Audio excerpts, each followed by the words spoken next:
ప్రజలకి కూటమి ప్రభుత్వం చెవులో పూలు పెట్టింది, వెన్నుపోటు దినోత్సవం అని చెప్పేసి రోడ్ల మీద తెగ తిరిగింది. తిరిగిన చోటే తిరిగింది, ఎడబడితే అడి తిరిగింది, చేతులు ఇది పెట్టుకుంది, ఇంత పూలు 2 ఎడ పెట్టుకుంది. సరే, అవి పూల ఏప్రిల్ పూల వైఎస్ఆర్సీపీగా తర్వాత తేల్చుకుందాం.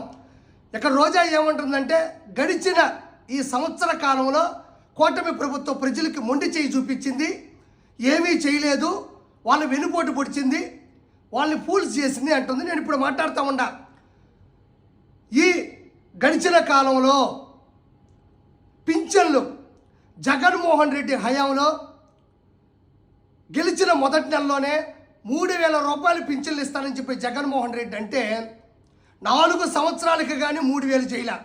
అది జగన్మోహన్ రెడ్డి చేసినటువంటి అతిపెద్ద తప్పిదం, అది అందరికీ తెలుసు.